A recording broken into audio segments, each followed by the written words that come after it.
Okay sir.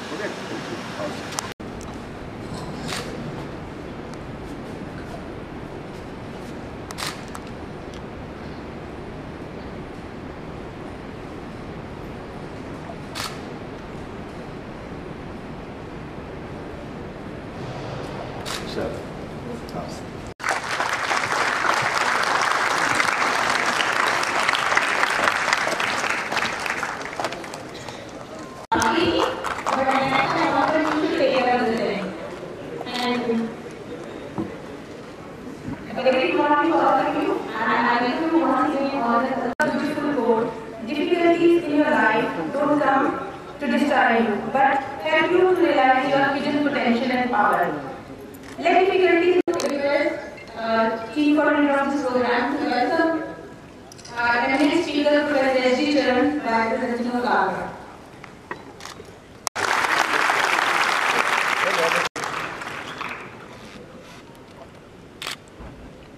Okay sir. Okay sir.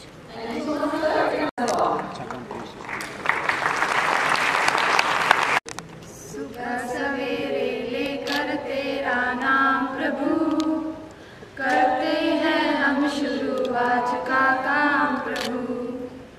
सुबह सवेरे लेकर तेरा नाम प्रभु, करते हैं हम शुरू आज का काम प्रभु। शुद्ध भाव से तेरा ध्यान लगाए हम, विद्या का वरदान तुम्हीं से पाए हम। शुद्ध भाव से तेरा ध्यान लगाए हम, विद्या का वरदान तुम्हीं से पाए हम। हाँ, विद्या का वरदान तुम्हीं से पाए हम। तुम्हीं से है आगाज, तुम्हीं अंजाम प्रभु, करते हैं हम शुरू आज का काम प्रभु। सुबह सवेरे लेकर तेरा नाम प्रभु, करते हैं हम शुरू आज का काम प्रभु। गुरुओं का सत्कार कभी ना भूले हम, इतना बने महान गगन को छू ले हम। गुरुओं का सत्कार कभी ना भूले हम, इतना बने महान गगन को छू ले हम। हाँ, इतना बने महान गगन को छू ले हम। तुम्हीं से है हर सुबह, तुम्हीं से शाम प्रभु, करते हैं हम शुरू आज का काम प्रभु। सुबह सवेरे लेकर तेरा नाम प्रभु, करते हैं हम शुरू आज का काम प्रभु। करते हैं हम शुरू आज का काम प्रभु, करते हैं हम शुरू आज का काम प्रभु।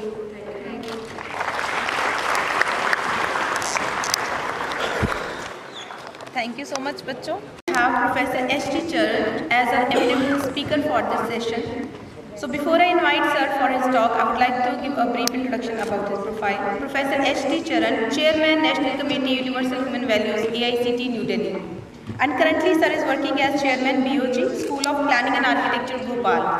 Professor S.D. Charan acquired his BTech and MTech degree from MBM Engineering College, Jodhpur, and PhD from University of Roorkee.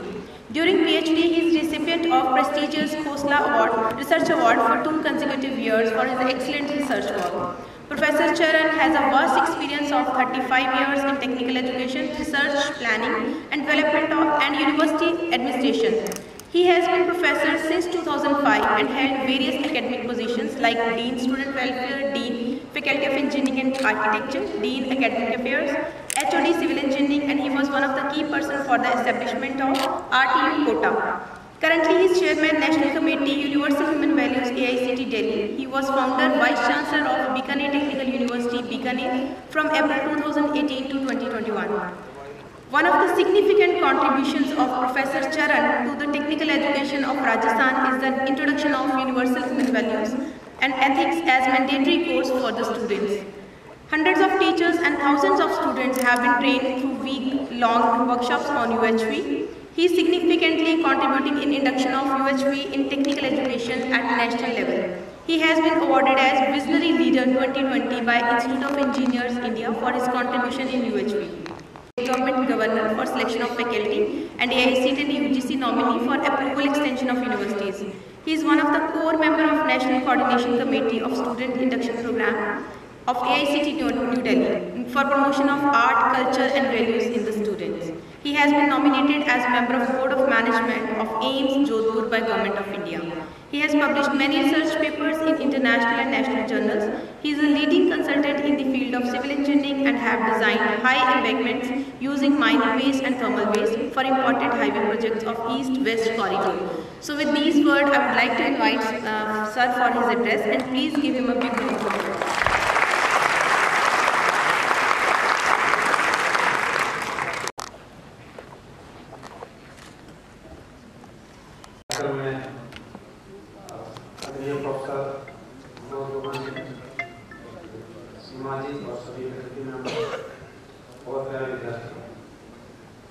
ये मेरा सौभाग्य है, बहुत अच्छा लग रहा है कि आप लोगों से जो एक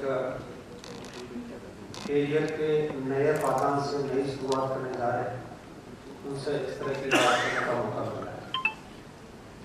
और इसलिए भी अच्छा लग रहा है कि इस यूनिवर्सिटी में मैं पहली बार इस तरह की बात कर रहा हूँ। इसके लिए हालांकि मेरा भाषण देने का शौक नहीं है, इसलिए जाना मैं कम से कम कोशिश करता हूँ, अवॉइड भी करता हूँ। लेकिन जिस अपनेपन से प्रोफेसर मनोज चौहान जी ने मुझे आने के लिए कहा, तो मैं न चाहते हुए भी ना नहीं कर पाया। ये उनका अपनापन और उस अपनेपन की ताकत है। मैं समझता हूँ अपनेपन की ताकत को समझना, ये अगर वो समझ लेते हैं तो बच्चा जीवन में बहुत कुछ चीजें समझ सकते हैं। उन्हीं के अपनेपन की ताकत थी कि मैं यहाँ पे अपने और प्रोग्राम को छोटा करते करते और उससे रुचियाँ आ गई। और ये बहुत अच्छा लगा कि अपनेपन में कितनी ताकत है, ये मैं अपने आप में सीखने की कोशिश कर रहा हूँ, सिखा दूँ। एक सबसे अच्छी बात यह है कि मैं बहुत लंबा भाषण नहीं दूंगा, ये आप बहुत ठीक है, इसलिए मैंने पावरपॉइंट प्रेजेंटेशन वगैरह नहीं करना। मेरी जो बात है मैं दो चरणों में कहूँगा। एक तो जो मुझे खास दी गई है, जो एकदम नहीं है, शायद आपने सोचा ही नहीं होगा कि यार क्या बात कर रहे हैं, अचानक कॉलेज में आए हैं, ये क्या है, ये बात कहने आ गए, अभी तक आपने सोचा ही नहीं होगा। दूसरा फिर मैं मेरी मन की बात की कहूँगा, और तीसरे में आपके मन में कोई बात है तो आप कह सकते हैं, अपने जीवन की श्रेणी बता सकते हैं, अपने जीवन में क्या सोचा है बता सकते हैं। फैकल्टी मेंबर भी ऐसा कुछ। इन दिनों एक बात बहुत चल रही है, विकासशील देश और विकसित देश। कितने लोगों ने बात सुनी? विकासशील विकसित, विकासशील देश और विकसित देश बहुत कम लोगों ने आप बताए। बहुत ही साधारण सी, वेरी कॉमन, हर बात नाम आता है, विकासशील देश है, विकसित देश है। आवाज आ रही है? ये भारत विकासशील है, अमेरिका विकसित है, यूरोप के बहुत सारे देश विकसित है।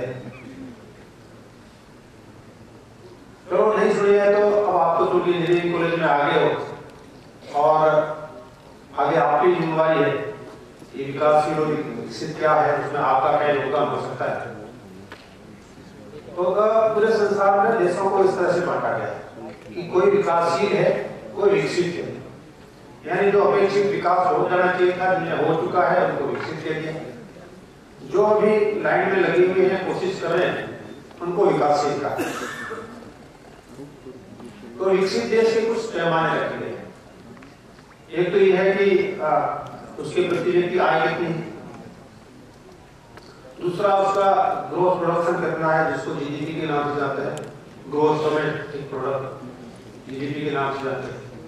फिर वहां के लोगों का जीवन कैसा है, प्रति व्यक्ति आय एक क्राइटेरिया है, जरूरी नहीं कि आय अच्छी हो, जीवन भी अच्छा हो, इस पर भी बात करेंगे।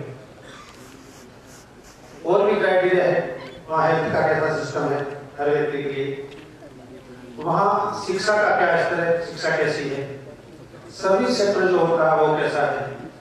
यानी बहुत सारे ऐसे फैक्टर है जिनको मिलाकर कहा गया है कि उसमें एक सर्टेन लेवल तक इंडेक्सिंग करती है, वर्ल्ड बैंक करती है, इसे रजिस्टर करती है, तो उस देशों को विकसित में रहती है।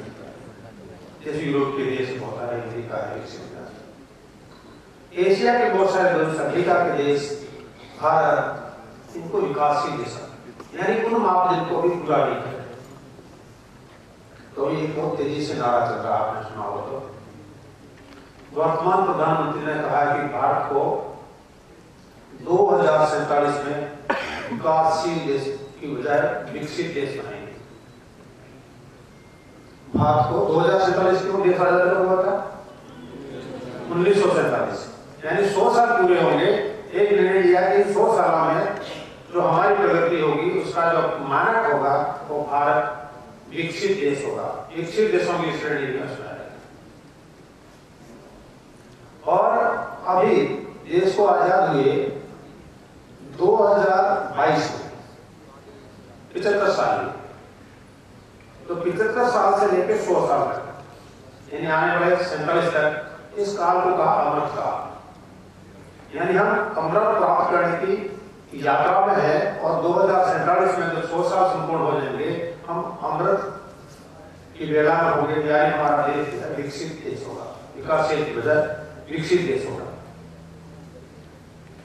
जब ऐसा कहा गया तो उसके क्या आधार हो सकते हैं और क्या प्लानिंग हो सकती है, क्या प्लानिंग करने जा रहे हैं, इसके बारे में थोड़ी सी जानकारी आपके साथ रखूंगा। इसलिए मैंने आपको कहा कि मुझे भी टॉपिक दिया गया था कि विकसित भारत 2047। तो विकसित भारत 2047 की क्या मापदंड है और हमसे क्या अपेक्षा है, आपसे क्या अपेक्षा है। आपसे मैं विशेष रूप से इसलिए कह रहा हूं कि आप 2023 में हैं, 4 साल बाद आपकी डिग्री पूरी होगी, 27 में आएंगी। जब 27 में आएंगे, 27 से लेकर 47 तक, ये तो 20 साल का समय है। उस 20 साल के समय में आपका जो योगदान होगा इस देश में वो महत्वपूर्ण होगा। यानी आपके उम्र के जो भी लोग हैं उनका जो योगदान होगा वो रियल टर्म में इसको विकसित भारत का सपना पूरा कर सकता है, इसको बना सकता है। इसलिए ये बात आपको आज जाननी जरूरी है, क्योंकि जो 4 साल में आप तय करने वाले हैं, आने से पहले आपने सोचा था मुझे फलां कॉलेज मिलेगा, फलां कॉलेज मिलेगा, ये अब क्या हो चुका है। आपका कॉलेज तय हो गया, आपकी ब्रांच तय होगी, यानी जीवन का पालन जो है शुरू हो गया। ये 4 साल का जो जीवन है आपका बहुत महत्वपूर्ण है। ये एक टर्निंग पॉइंट था जिसपे आपने शुरू किया, लेकिन 4 साल की यात्रा आपकी बड़ा टर्निंग पॉइंट है। और उस बड़े टर्निंग पॉइंट में आपका जो भी काम अपने लिए होगा वो अपने लिए सिर्फ नहीं होगा, वो इस पूरे भारतवर्ष के लिए होगा, पूरे नेशन के लिए होगा। इसलिए इस काम को आप छोटा नहीं समझें। आपकी 4 साल की यात्रा सबसे महत्वपूर्ण यात्रा है। इसलिए आपसे उम्मीद की गई तो वो 20 साल जो होंगे 27 से लेकर 47 तक के, वो 20 साल आप इस देश को विकसित देश बनाने में कैसे योगदान कर सकते हैं ये बात।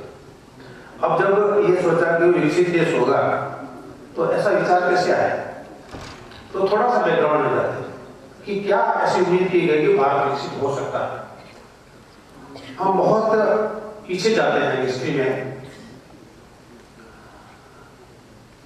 जब भारत गुलाम हुआ 200 साल की अंग्रेजों की गुलामी मतलब विशेष रूप से ब्रिटिश रूल की गुलामी, उससे अगर पीछे जाते हैं तो एक यूके में बहुत बड़े अर्थशास्त्री थे डगलस हैरिसन,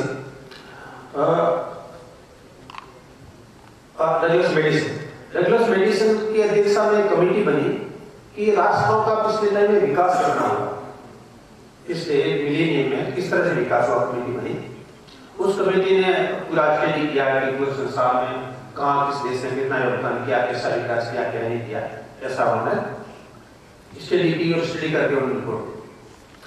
उस रिपोर्ट में यह कहा गया है कि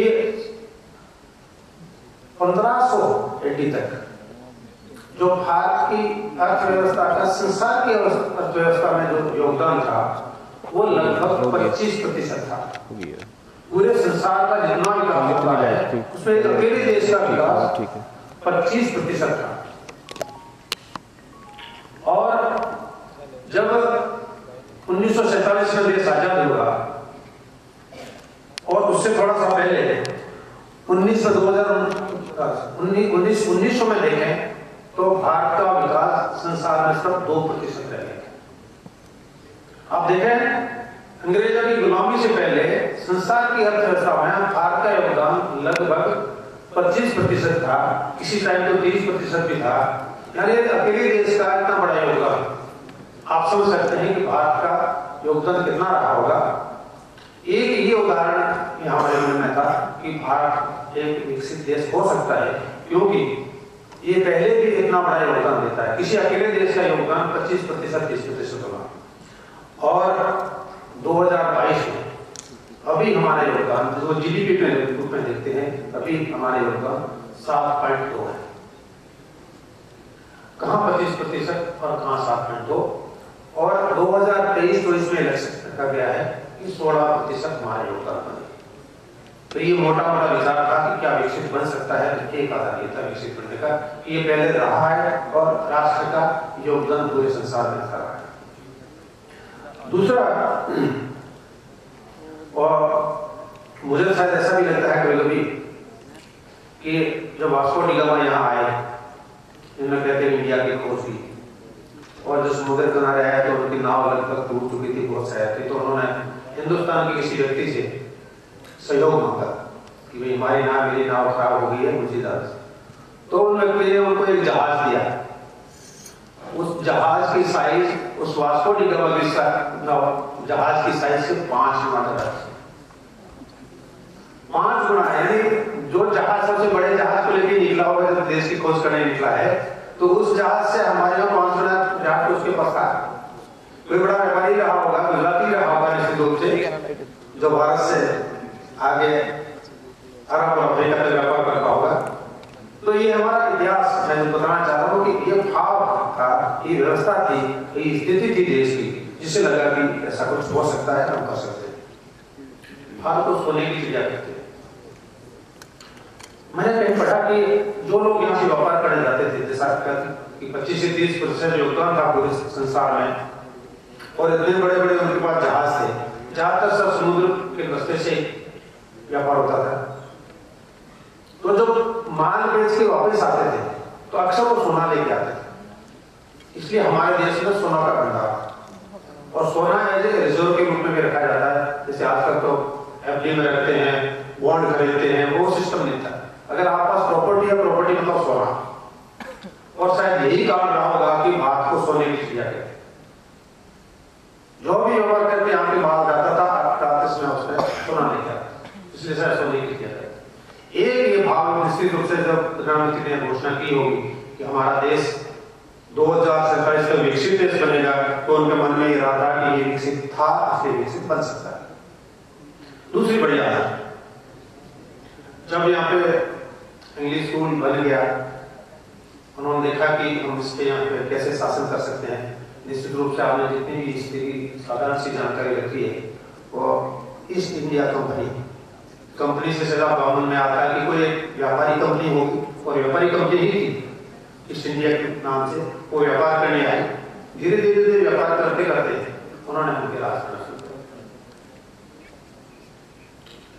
तो जैसे राज करना शुरू कर दिया, तो सोचा कि ऐसे कंटिन्यूएशन पे राज कैसे कर सकते हैं। राज करने से लड़ना झगड़ना पड़ता है, ऐसा कर दो कि लगातार पे राज करने लग जाए। ये तभी संभव हो सकता है कि इन लोगों की मानसिकता ऐसी बने कि हमारी गुलामी को स्वीकार करें। जब इंसान किसी गुलामी को स्वीकार नहीं करता, तब तक वो लड़ता रहता है, और लड़ते रहते किसी दिन हो सकता है कि वो दुश्मन को भगा दे।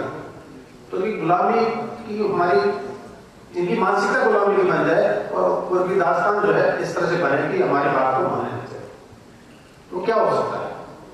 एक स्टडी की इनका एजुकेशन का लेवल क्या है, क्योंकि व्यक्ति एजुकेशन से तैयार होता है, आंदोलन भी करता है तो एजुकेशन से करता है, अच्छा काम भी करता है तो एजुकेशन से करता है। तो मेरा एजुकेशन का लेवल क्या है स्टडी की? उस समय का जो भारत देश था, उसके अलग अलग हिस्सा में गवर्निंग सिस्टम था। अभी जैसे स्टेट है, ऐसा स्टेट नहीं था। जो उस कंपनी ने, ईस्ट इंडिया कंपनी ने अपना जो सिस्टम बनाया था राज करने के लिए, एक था मद्रास प्रोविंस। जो मद्रास है, क्योंकि उनका काम समुद्र तट से था, तो मद्रास प्रोविंस। इसी तरह से था एक कलकत्ता, कलकत्ता प्रोविंस। इस तरह से वेस्ट में जाए बॉम्बे प्रोविंस, उसमें पाकिस्तान भी सामने था, तो नॉर्थ को देखना था लाहौर प्रोविंस, और सेंटर में दिल्ली प्रेसिडेंसी। ये 5 उनके बड़े सेंटर थे राज करने के। जो पांचों ने ये सभी क्या है, पांचों में भारत देश में एजुकेशन का कैसे लेवल, एजुकेशन की क्या स्थिति है, निश्चित रूप से उसकी सर्वे करने वाले उन्हीं के लोग थे, अंग्रेज थे। सभी ने अलग अलग सर्वे किया, मैं उसकी डिटेल में जाती जाऊंगा। अगर आप यूट्यूब पे जाके गूगल पे जाके देखें उसमें भी आपको मिलेगी। सबने जो एजुकेशन का लेवल बताया, कहीं का 96% एजुकेशन लेवल है, कहाँ का 95% है, 96 है, कहीं का 98 है। और फाइनली 1835 में रिपोर्ट पेश की गई ब्रिटिश पार्लियामेंट में, मेघालय ने। उन्होंने कहा कि भारत में एवरेज एजुकेशन स्तर जो है 95%। हर गली मोहल्ले में कोई न कोई गुरुकुल है जो लोगों को शिक्षा दे रहा है, यानी उसमें 95% हमारी लेवल जो उसको लिटरेसी कहते हैं, उसके बाद लोगों ने पढ़ करना शुरू किया। तो उन्होंने कहा कि इस सिस्टम को मान्यता मत दो, ये जो गुरुकुल का सिस्टम है जो पढ़ाते हैं इसमें कोई मान्यता मत दो, ऐसा कुछ सिस्टम बनाओ जिसमें सरकार मान्यता दे कि जिस स्कूल में पढ़ा है, इस बोर्ड की डिग्री की है, इतने मार्क्स प्राप्त किए है, तो ये फर्स्ट सेकंड थर्ड ऑनर्स, उसको मान्यता। तो उन्होंने नया सिस्टम लागू किया और उस सिस्टम को मान्यता खत्म कर। फिर बोर्ड आए, आजकल देखते हैं Haryana board, Rajasthan board, central board.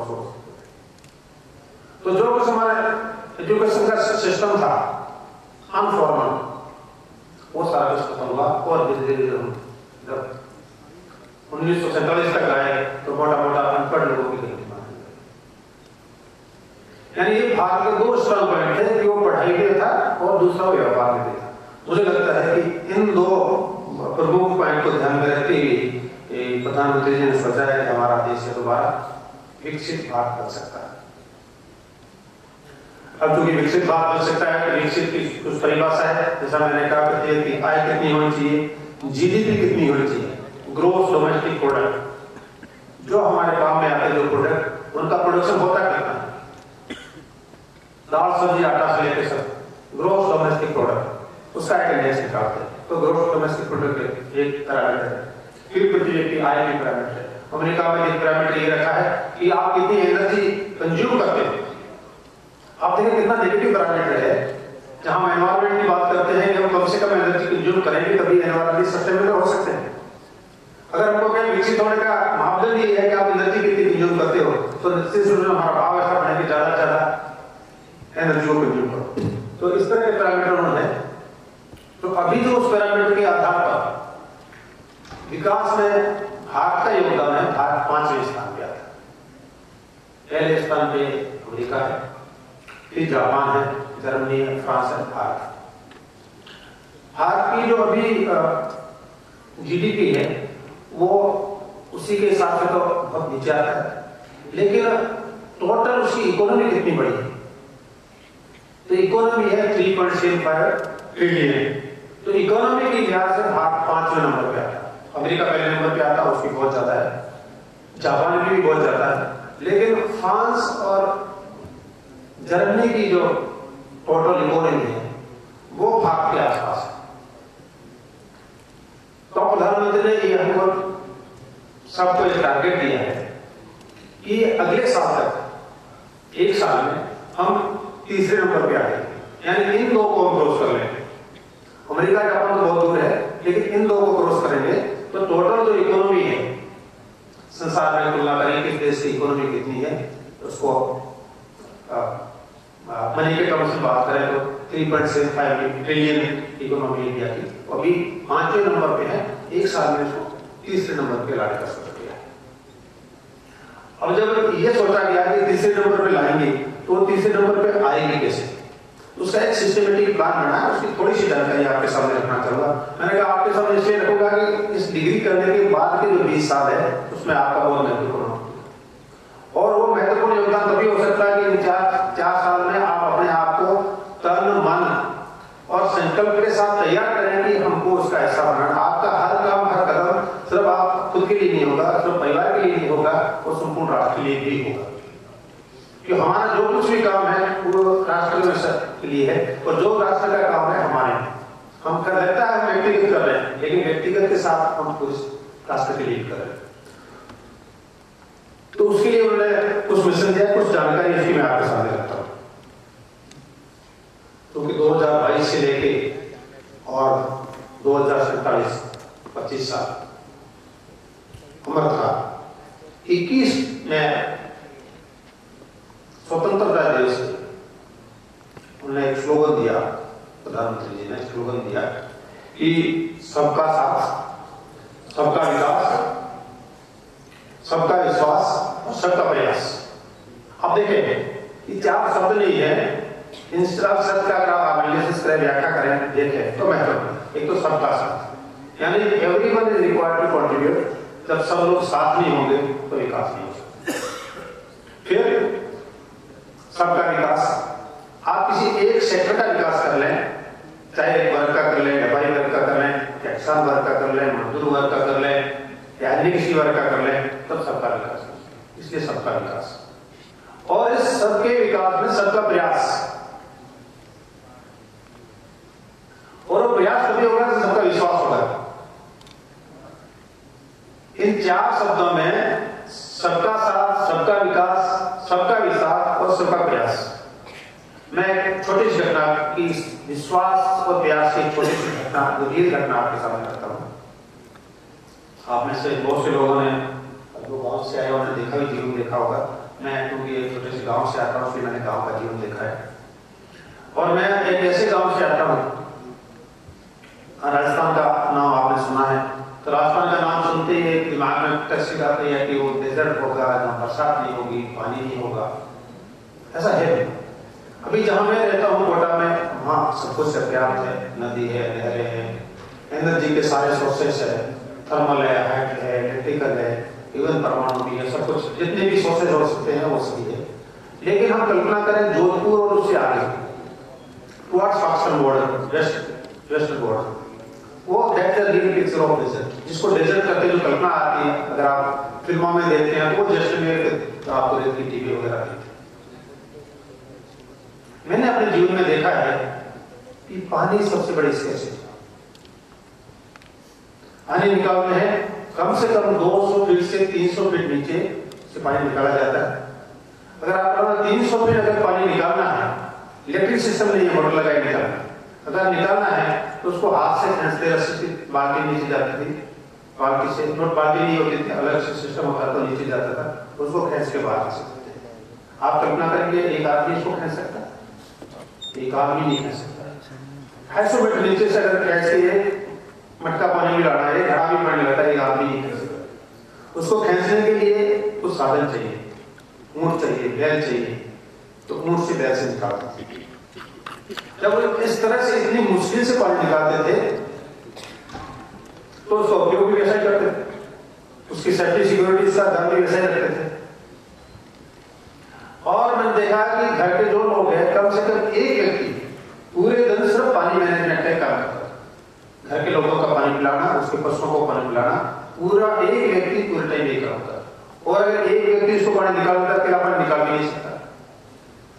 एक इसको खींचने वाला चाहिए, एक बैलों को चलाने वाला चाहिए, ऊँट को चलाने वाला चाहिए। तो मिनिमम 2 लोग होते थे तब पानी निकाल पाते थे। निकालने के बाद का सिस्टम था, जैसे सबसे ऊपर आया, ऊपर के किसी कुंड में डाला, नीचे निकला, आपने खड़ा मटकी में, मटकी का जो ओवरफ्लो होगा नीचे किसी जगह इकट्ठा होगा, खेली में इकट्ठा होगा, वहां उसको खुशबू की थी। यानी एक बूंद भी पानी ओवरफ्लो होकर बर्बाद नहीं होना चाहिए, खराब नहीं। इतना सिस्टमेटिक, एक बूंद भी पानी खराब नहीं होता। नीचे अगर आया है तो वहां खुशबू के लिए था। अगर अब दूसरी कल्पना करें, मैं उस टफ जीवन की कल्पना कर रहा हूं, उससे आगे मैं उदाहरण जोड़ता हूं कि सबका साथ सबका विकास क्या होता है, जोड़ना चाहता हूं। माना किसी के पास गायें हैं, भेड़ें हैं, बकरियां हैं, अक्सर यही जीवन का साधन था। तो उस जब एक कुएं से पानी निकलना है, उस कुएं से पानी निकालने की बारी है, वो किसी की सुबह आती थी तो किसी की आधी रात को भी आती थी। एक ही कुएं से अगर एक पूरे गांव को पानी पीना है, अब मैं आपको कल्पना इसलिए बता रहा हूं कि देश में स्थिति कैसी रही थी, अब नहीं है। तो किसी की सुबह आती थी, किसी को आधी रात को आती, किसी आधी रात के बाद आती थी। 24 घंटे ही कुआं चलता था, लेकिन बारी अलग अलग आती। जिसके पशु सुबह आने वाले हैं, उसको मौका आया तो उसको आधी रात का 12 से 1 बजे का ही स्टोर मिला है, तो पानी को स्टोर करता था। एक स्टोरेज का टैंक था जिसमें बहुत से लोग पानी को स्टोर करते थे। और जैसे जैसे उनके लिए पशु आते थे, उसको स्टोरेज में पानी निकाल के पिलाते थे। हम वही करते थे, एक ही गाँव का एक ही कोने करते थे। जब स्टोर करते थे तो नापने का सिस्टम नहीं था, इंच नहीं था, सेंटीमीटर मीटर नहीं था। एक लकड़ी उसको डुबोते थे और लकड़ी को उंगली से नापते थे। लगभग मोटा मोटा पता था कि मेरी इतनी गाय है, इतना पानी पीती, रात की इतनी गाय है, इसकी इतनी भेड़ है, इतना पानी, तो उसको उंगली से नापते थे और वापिस उंगली से उसको निकालते थे। ऐसा नहीं कोई मैकेनिज्म था कि कोई मिस्त्री बैठा देखने वाला, कोई इंस्ट्रक्टर देखने वाला। आपस में ध्यान रखते थे कि इसका चारण का इतना गाय है, इतनी भैंसे हैं, बकरियां हैं, इतना पानी पीता होगा, उनकी मनोजी की इतनी। और जो पानी निकलता कहीं वेस्ट नहीं होता था, वहां इकट्ठा होता था, उसको पीते थे। ये सिस्टम था। अब आप देख लो कितना मुश्किल हालत थी पानी पीने का, पानी निकालने के लिए। और मैंने देखा है जिनके पास ये साधन नहीं था कि या ऊँट नहीं हो, बैल नहीं हो और कुएं का पानी निकाल सके। बहुत से घर होते हैं ऐसे, आप जानते, गाँव की कल्पना, बाहर के गाँव की कल्पना आप पास करके। बहुत से लोग ऐसे थे जिनके पास साधन नहीं थे, वो लोग दूसरे पे डिपेंडेंट थे कि वो पानी निकालेंगे तो उनको पीने का साधन। ये स्थिति मैंने अपने जीवन में देखी है और मेरी उम्र के बहुत से जगह जिन्होंने इस स्थिति में देखी है। लेकिन समय बदला, धीरे धीरे इसमें आगे बढ़ा। सरकार ने व्यवस्था की, उसी कुएं में एक मोटर लग गई, मोटर से पानी निकला, पास में एक टैंक बन गया, उस टैंक को भर देते, टैंक से नल लगा हुआ, नल से लोग पानी पी सकते हैं। पास में एक गुट बड़ी है, नल को खोल दो, उसमें पानी इकट्ठा हो जाता है और उसमें गाय भैंसे पी सकती है। इस सरकार ने व्यवस्था की। पीढ़ी होगी बड़ी, मेरे से ज्यादा उम्र के लोग भी, कम उम्र के लोग भी जिन्होंने देखा है, वो नल बहते बहते पास एकदम तालाब सा हो गया, पानी इकट्ठा हो गया। नल से पानी इतना बह रहा है कि पास में तालाब हो गया है और उस पीढ़ी के लोग पास में बैठे बैठे देख रहे हैं, जिन्होंने इतना तथ्य देखा है। इसलिए देखते हैं कि उनको लगता है कि व्यवस्था सरकार की। आप देखिए मानसिक स्थिति में कितना फर्क पड़ गया। वही लोग हैं जो एक एक बूंद पानी खराब नहीं होने देते थे, वही लोग बैठे हैं, पानी ओवरफ्लो होके पास में तालाब की तरफ हो गया है, इकट्ठा हो गया है, लेकिन उसको वो अपना नहीं मानते। इसलिए वो अपना मन जो है करने के लिए सबका प्रयास, सबका विकास, तो सबका प्रयास, वो नल बंद करना ही एक प्रयास है। ये भाव है कि जो पानी जो है ये सरकार हमको पिला रही है, ये पानी हमारा नेशनल सोर्स है, ये हमारी नेशनल वेल्थ है, ये हमारा सबका अपना है।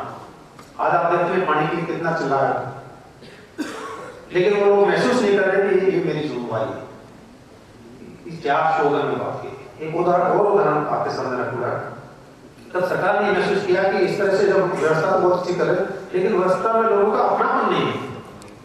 तब राजस्थान में एक स्कीम लागू की, जितने भी ओवरहेड टैंक बनते हैं जहां से पानी आता है, उन्होंने सब भागीदारी की। 30% कंट्रीब्यूशन वहां गांव से आएगा, अपनी पंचायत से आएगा, 70% कंट्रीब्यूशन सरकार का होगा और टैंक बनेगा, टैंक मेंटेन करेगा।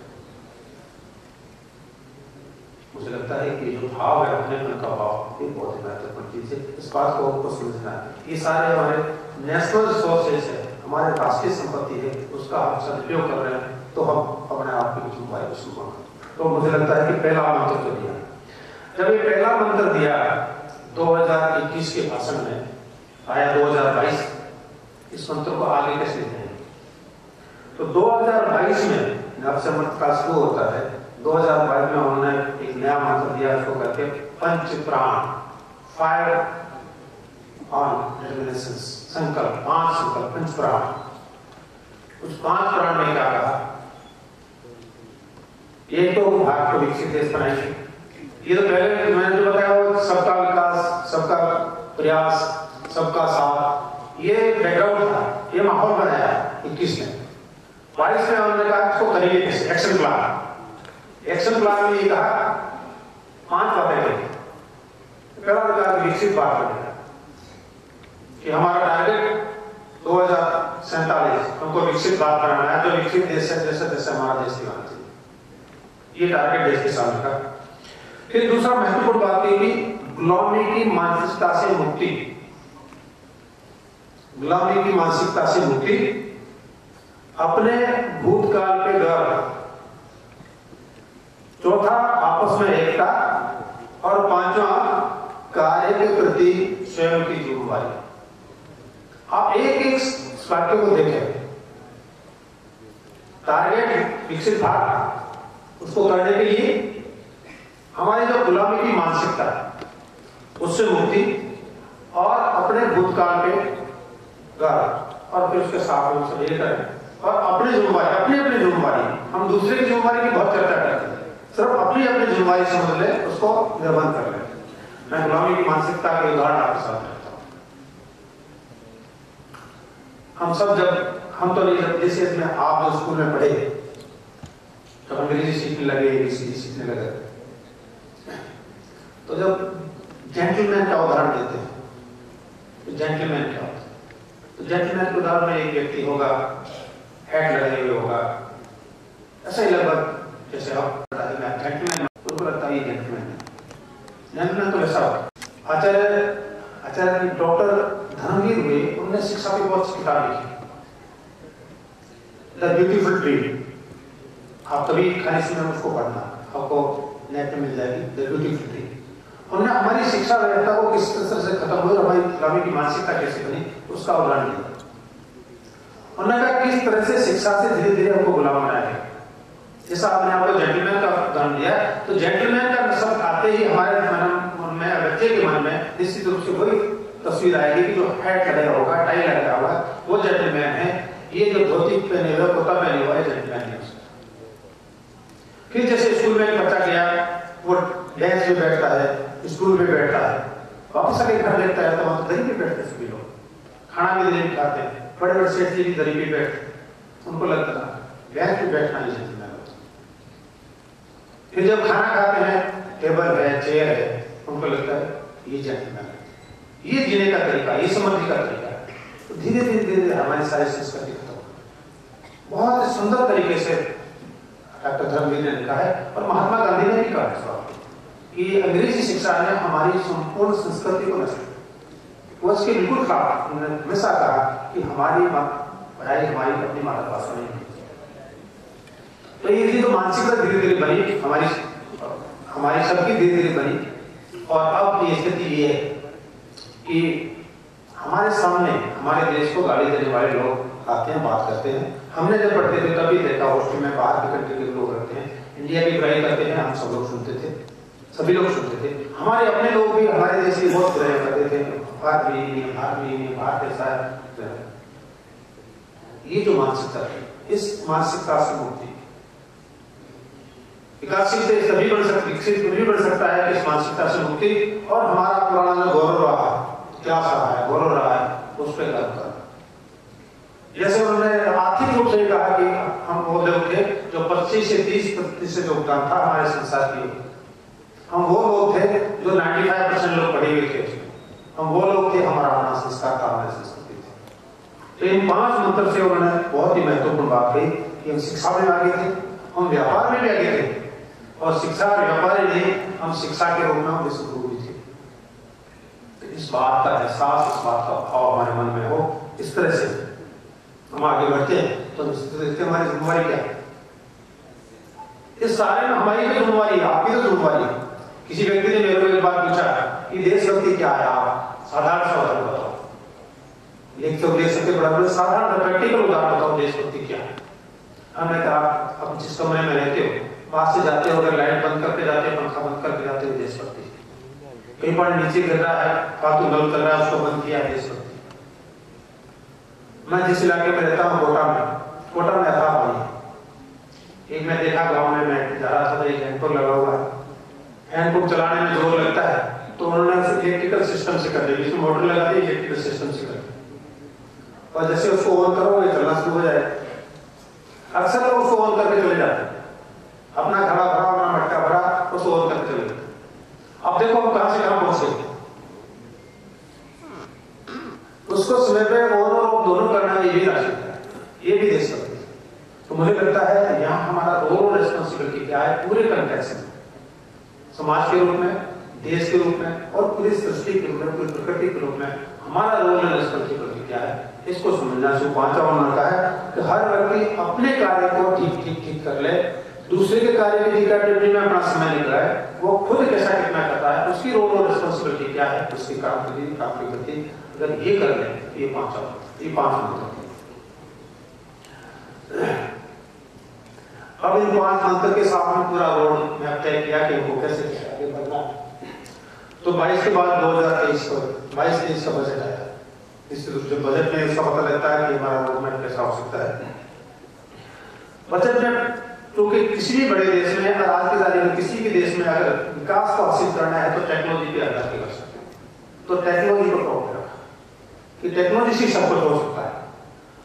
टेक्नोलॉजी और दूसरा महत्वपूर्ण एनर्जी, टेक्नोलॉजी, एनर्जी और इस सबका डिजिटलाइजेशन।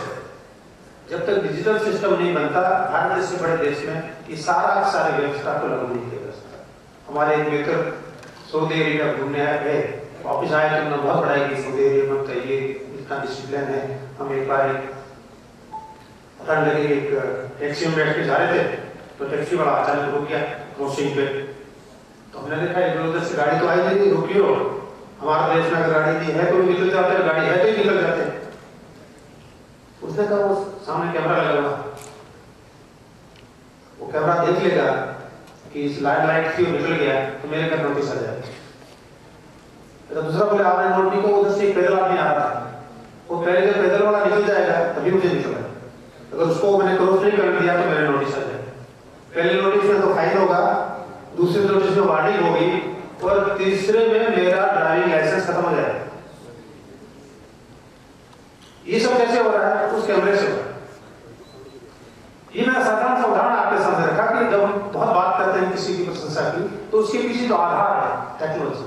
भारत जैसे देश में अगर कोई भी चीज बन सकती है, कोई चीज कंट्रोल हो सकती है, अच्छी की जा सकती है, तो सब तकनीक के आधार पर की जा सकती है। तो जो भी आगे सब डिजिटल सिस्टम का होना चाहिए। आज आप देखते हैं डिजिटल सिस्टम का कमाल, कितना जीवन हमारा आसान हो गया है। और इस सारे डिजिटल सिस्टम को लागू करने के लिए एक नॉलेज बेस्ड सिस्टम, और जहां तक हो सके वो नॉलेज बेस्ड सिस्टम हमारा अपना हो। Make in India, vocal for local, हमारा अपना बनाए, हमारा लोकल है उसकी हम प्रशंसा करें और उसको ग्लोबल पे लाए, वर्क फॉर ग्लोबल।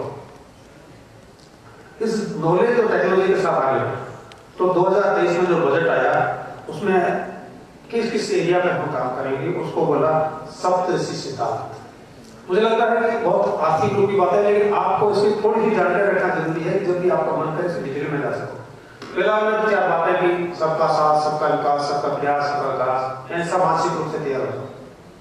तैयार होकर करना क्या है, फिर 5 हिस्से रखें कि विकसित भारत बनना है, हमको विकसित भारत बनने के लिए हम अपने आप में करो होगा ये करना है, गुलामी की मानसिकता से निकलना है, सबको एक होकर रहना है और अपनी जिम्मेदारी हो, माई रोल एंड रिस्पॉन्सिबिलिटी ये हो और इसमें मैं कहीं पीछे नहीं होगा, हर समय खराब नहीं होगा, ये निश्चित करेंगे।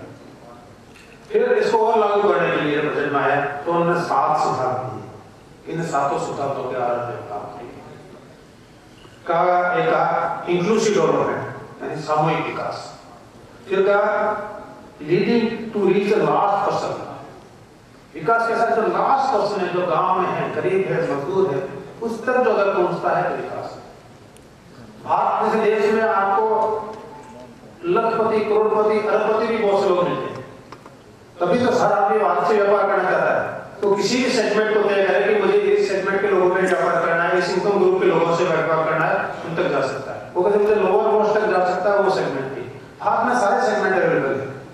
तो ये देखिए कि लास्ट प्रतिनिधित्व है और फिर इंफ्रास्ट्रक्चर डेवलपमेंट, और उस डेवलपमेंट में लिखा है कि leasing the potential of each and every, हर एक व्यक्ति की क्षमता है उसका पूर्ण उपयोग। ऐसा नहीं कि कुछ लोग उसमें काम कर, हर एक व्यक्ति की leasing the potential of each and every. उसी के साथ में ये ध्यान रखा जाए कि ग्रीन ग्रोथ हो। आजकल ग्रीन ग्रोथ का बहुत चल रहा है, जो एनवायरमेंट को पोल्यूट नहीं करे, तो ग्रीन ग्रोथ पे एनर्जी भी ग्रीन हो, सोलर पे जाए, टेक्नोलॉजी भी ग्रीन हो, हाइड्रोजन टेक्नोलॉजी पे जाओ, फ्यूल में बायोफ्यूल पे जाओ एंड सो ऑन। तो ग्रीन टेक्नोलॉजी और छठी सबसे महत्वपूर्ण बात की गई जो युवा है उस युवा शक्ति का सबसे ज्यादा उपयोग। भारत जो हमारा देश है ये युवाओं का देश है। युवा का देश इसलिए कहते हैं, बहुत सारे जो विकसित देश है उसमें जो एज है, average age of the person वो ज्यादा है, और एवरेज एज ज्यादा होने की वजह से बूढ़े लोग बहुत है तो उनका पोटेंशियल कंट्रीब्यूशन जो नेशन की ग्रोथ में हो सकता है उतना ही कम है। उस लिहाज से देखें तो भारत की एवरेज एज वो कम है, तो युवाओं को देख तो युवाओं को फोकस किया जाए और साथ में फाइनेंशियल सेक्टर को विकसित किया जाए। इन सातों को ध्यान में रखते हुए हेल्थ में, एजुकेशन में, इंडस्ट्री में, एग्रीकल्चर में और इनोवेशन में सब जगह नई नई चीजों को आगे लाके लाना, विशेषकर एआई, आईओटी, ब्लॉकचेन जो नई नई टेक्नोलॉजी है उसके आधार पर हर काम को कैसे जुड़ा जा सकता है, ये 2022-23 के बजट में कर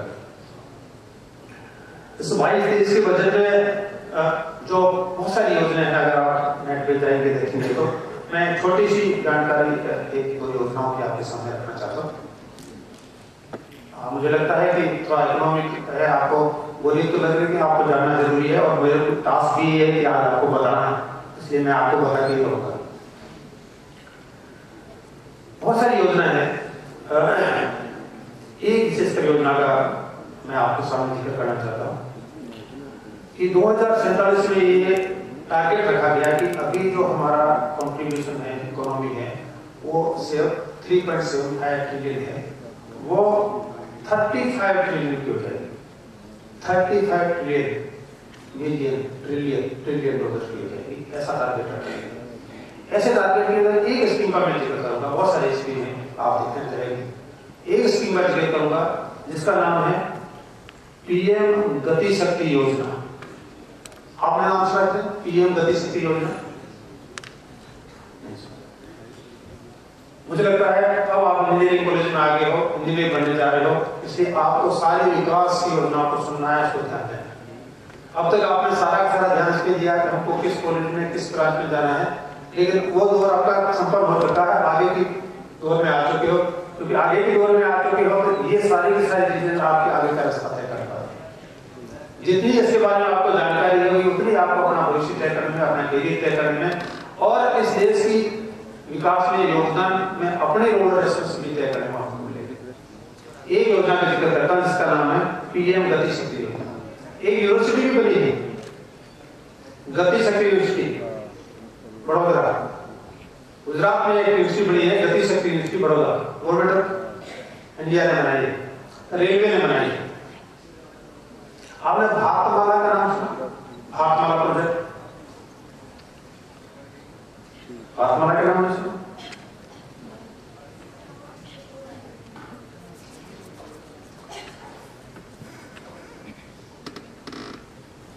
गति शक्ति योजना, सभी योजना का जिक्र करूंगा, बहुत सारी योजना है। गति शक्ति योजना, गति शक्ति योजना में हमारा जो भी ट्रांसपोर्टर सिस्टम है, चाहे लैंड पे हो, वाटर पे हो और एयर पे हो,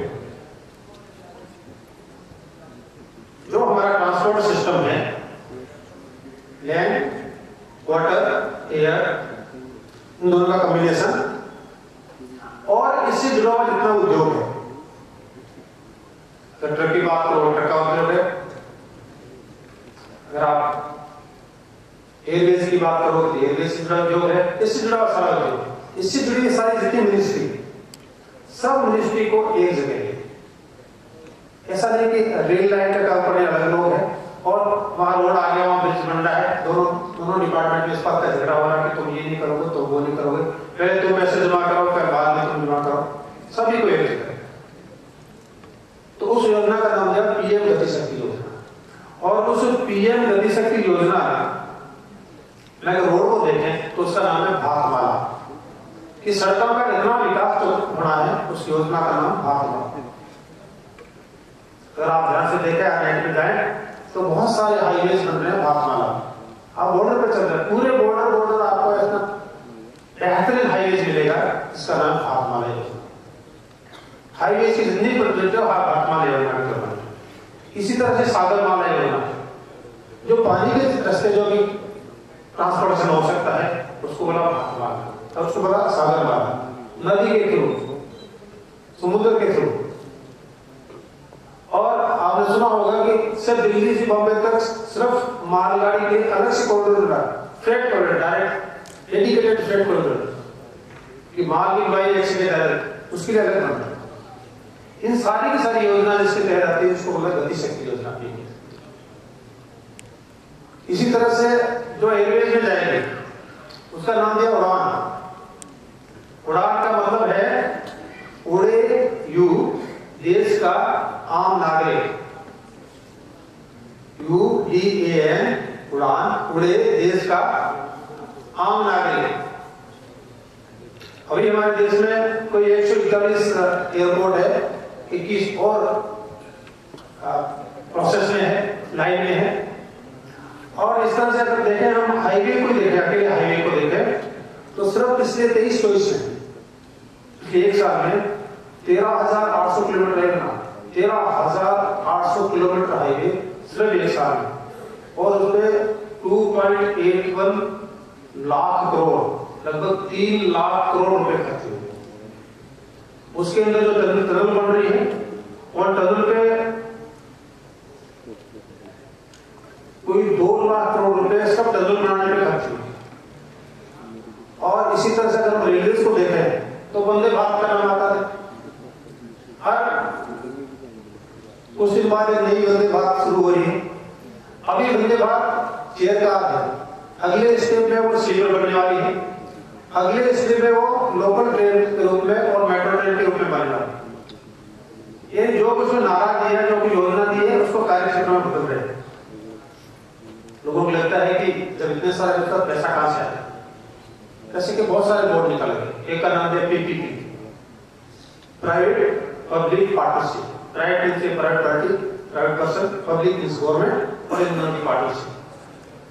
यानी आप हाईवे बनाए तो किसी पैसा जनरेट करें तो आपसे। इसका और भी एक पूरा नाम था BOT, bill operate and transfer. पहले आप बनाए, उसको ऑपरेट करें, वहां से टोल से पैसा ले और फिर ट्रांसफर करें। तो किस तरह से सरकार ने इसका सिस्टम डेवलप किया जिससे पैसा भी आए और लोगों को सुविधाएं भी। एक छोटा सा उदाहरण रखा आप पास, आसमाला प्रोजेक्ट, सागरमाला प्रोजेक्ट और उड़े, इस सारे को मिलाकर इसका नाम दिया, उसका नाम दिया गति शक्ति योजना। अब सिर्फ ये प्रोजेक्ट नहीं है, अब इससे जुड़े हुए जो भी सिस्टम है, चाहे वहां पर चलने वाला ट्रक हो, ट्रक को बनाने वाला हो, टायर को बनाने वाला हो, उस सब को लिए जो इंडस्ट्री है, उस सारी इंडस्ट्री को जुड़ा, उसको नाम दिया PLI, प्रोडक्शन लिंक्ड इनिशिएटिव्स। यानी आप जितना प्रोड्यूस करोगे उतना आपको इनिशिएटिव मिलेगा।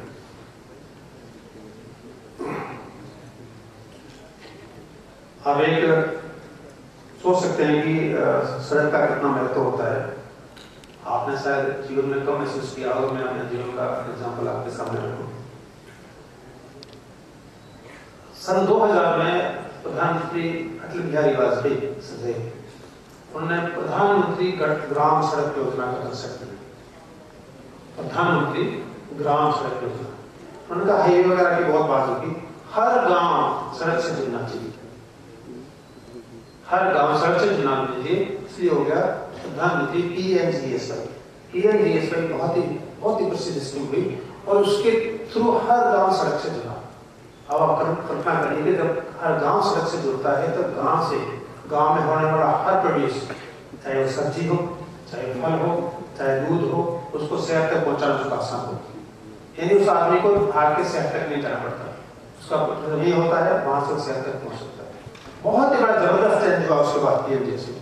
मैं देखता हूँ अगर ये कल्पना हमारा देश जब आजाद होता 1947 में, यही अगर ग्रामीण विकास की अगर इस योजना लाई गई थी, तो आज के मुस्लिम एरिया देखते हैं, बहुत से लोग ट्रांसफर होकर शहरों में आ रहे हैं, वहाँ बहुत मुश्किल सा जीवन जी रहे हैं। सब लोग की रोटी कमाने के लिए कितना मुश्किल का जीवन जीते हैं, आप सब लोग पढ़े लिखे जानते हैं।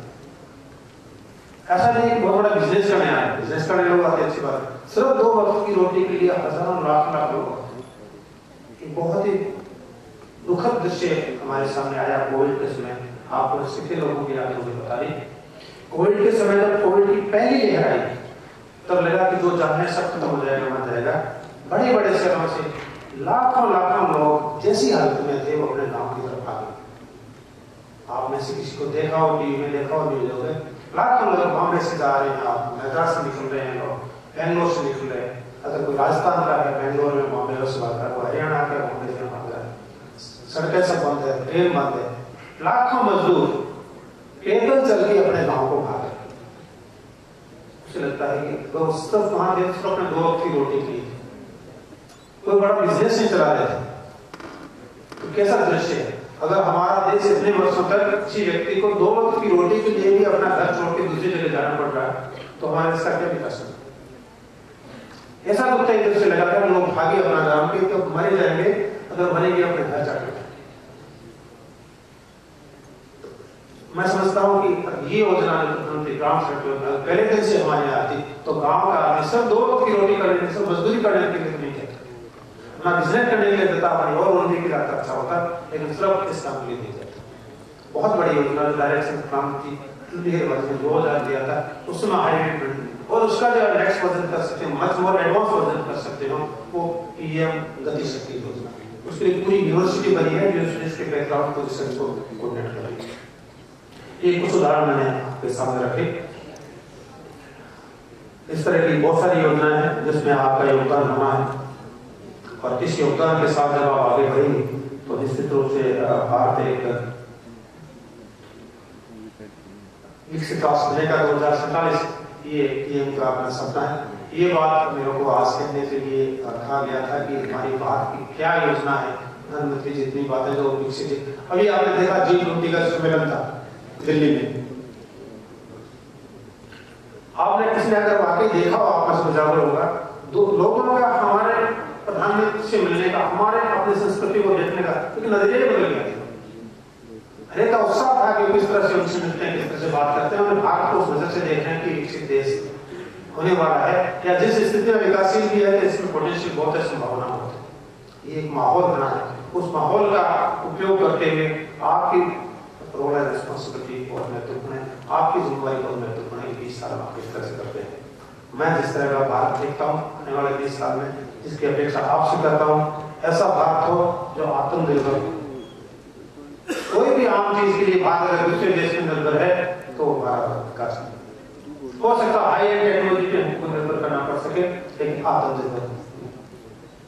थोड़े दिन पहले आपने नाम सुना चंद्रयान, हमारी बहुत बड़ी उपलब्धि कि हम चंद्रमा पे पहुंचे।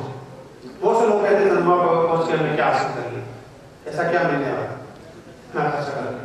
हालांकि कंसेप्ट खर्च में लोग पहुंचे, लेकिन बहुत महत्वपूर्ण 2 बातें मुझे अच्छी लगी, मैं आपके सामने रख दिया।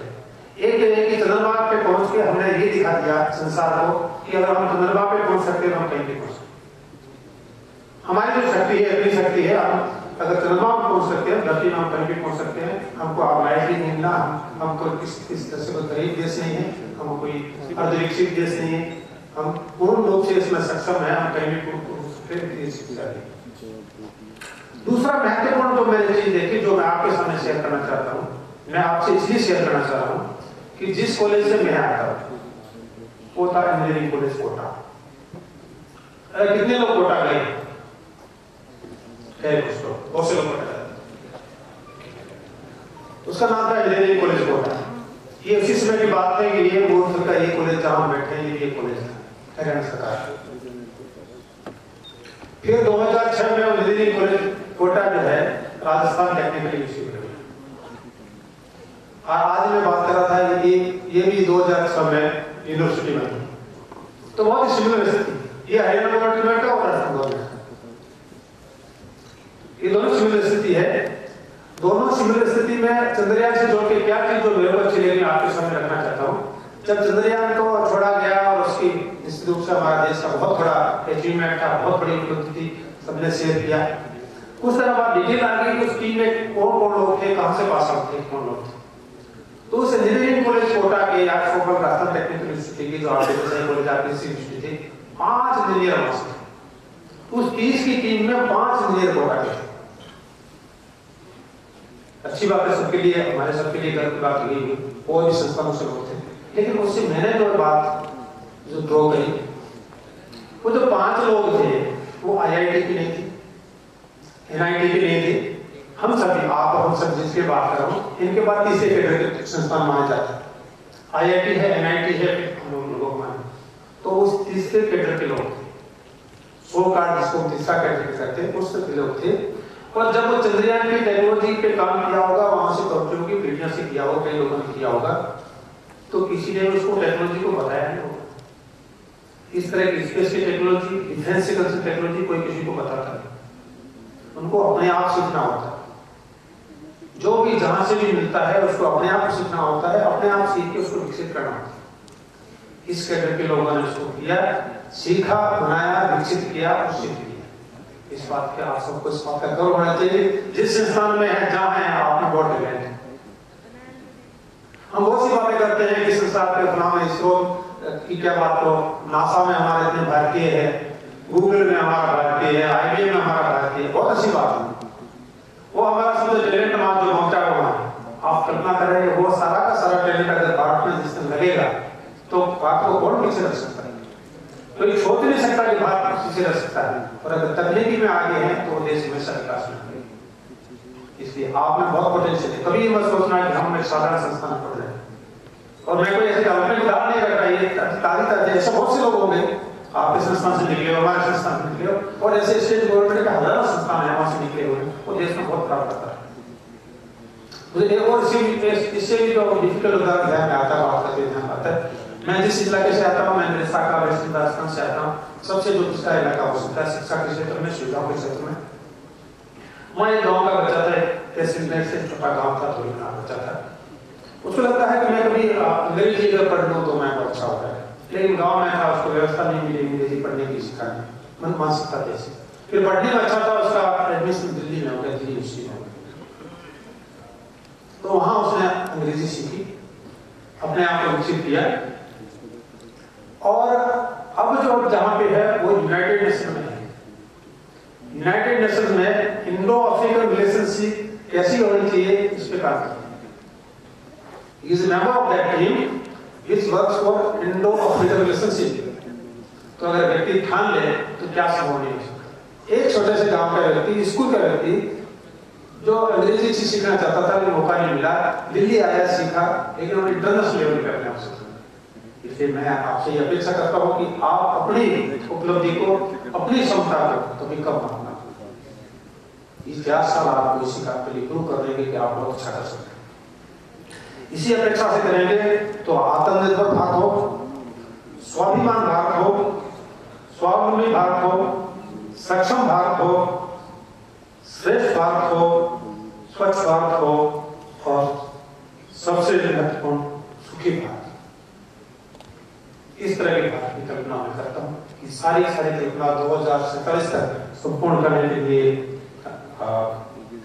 हमारे सामने चैलेंज है, हमारे सामने एक लक्ष्य है जो प्रधानमंत्री जी ने रखा है और उन्होंने कहा है कि 1 अर्थ, 1 फैमिली, 1 फ्यूचर। अर्थ एक है कि पूरा एक परिवार है, इस पूरा परिवार का जो भविष्य होगा वो सबका भविष्य होगा। ये वही बात है जो वसुधैव कुटुंबकम है। इस संपूर्ण धरती में एक संपूर्ण धरती हमारा परिवार है, पूरी वसुधा हमारा परिवार, तो हमारा वैसा भविष्य होगा जैसा सबका ही भविष्य होगा। तो इस नारे के साथ में और इस तरह का समर्थ भारत, श्रेष्ठ भारत, सक्षम भारत, स्वाभिमान भारत और आत्मनिर्भर भारत में देख पाए, ऐसी उम्मीद के साथ में मैं अपनी बात के इस पहले चरण को संपूर्ण करता हूँ।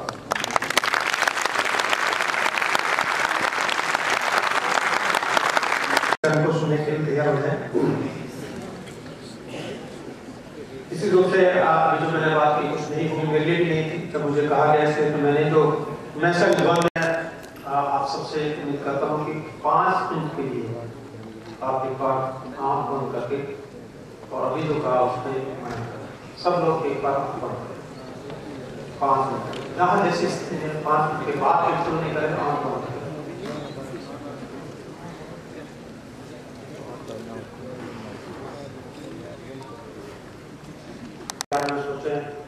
और उसके बाद 20 साल आपकी क्या भूमिका हो सकती है इसके बारे में सोचें। बात आपस में न करें, बात करने के इस सेशन के बाद खुश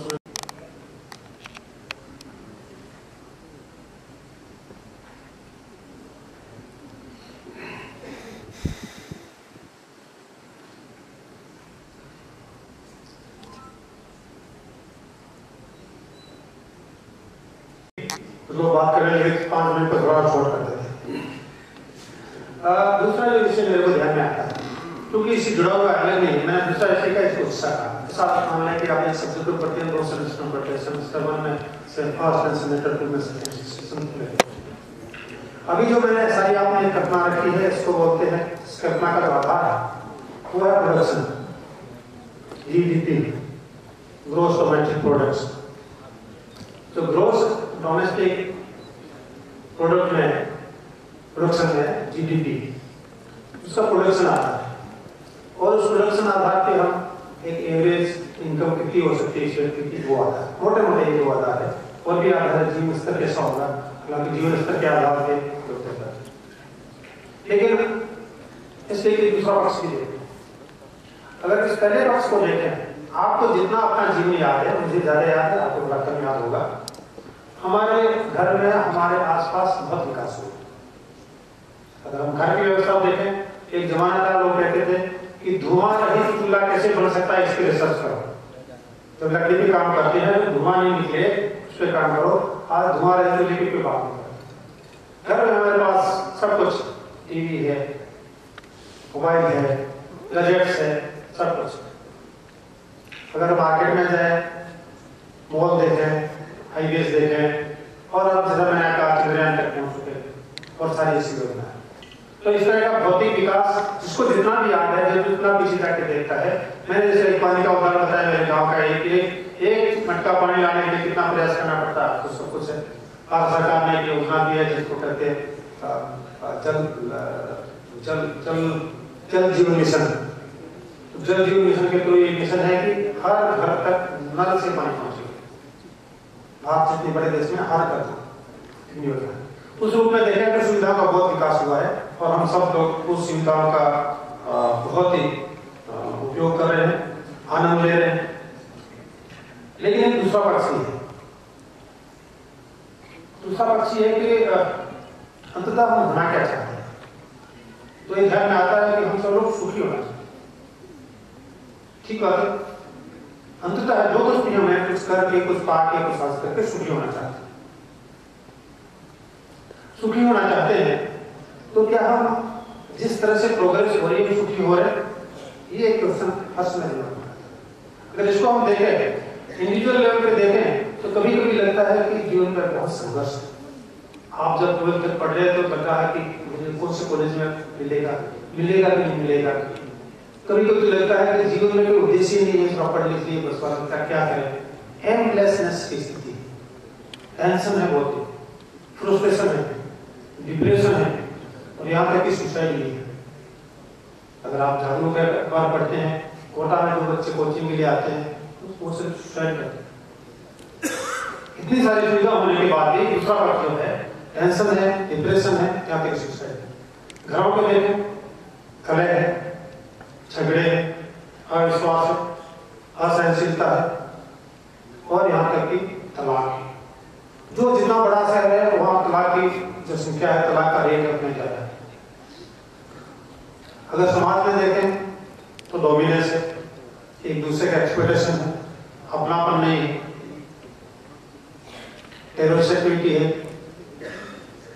और अगर प्रकृति को देखें तो पोल्यूशन है, एयर पोल्यूटेड है, वाटर पोल्यूटेड है,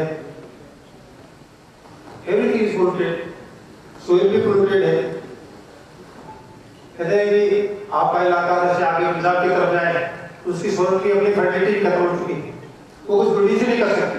अगर उसमें केमिकल फर्टिलाइजर न डाले तो कुछ प्रोड्यूस नहीं करती, उसकी फर्टिलिटी खत्म हो चुकी है, पोल्यूशन। इसी तरह से रिसोर्सेज का डिप्लीशन है, संसाधन कम पड़ रहे हैं। थोड़ी देर पहले मैं पढ़ रहा था कि मकान बनाने की बजरी भी नहीं है। आप देखें जो मिट्टी है, और सैंड है, बजरी है, इसको बजरी बोलते हैं, वो भी अवेलेबल नहीं, पहाड़ के पहाड़ खत्म हो रहे हैं। ग्लोबल वार्मिंग है, कभी कहते हैं कि डिग्री टेम्परेचर जो है 50 के आसपास हो जाएगा तो जीना मुश्किल हो जाएगा। यानी व्यक्ति तकलीफ में है, परिवार तकलीफ में है, पूरी सोसाइटी तकलीफ में है, पूरी जो हमारा इकोसिस्टम है ये तकलीफ में है, धरती तकलीफ में है।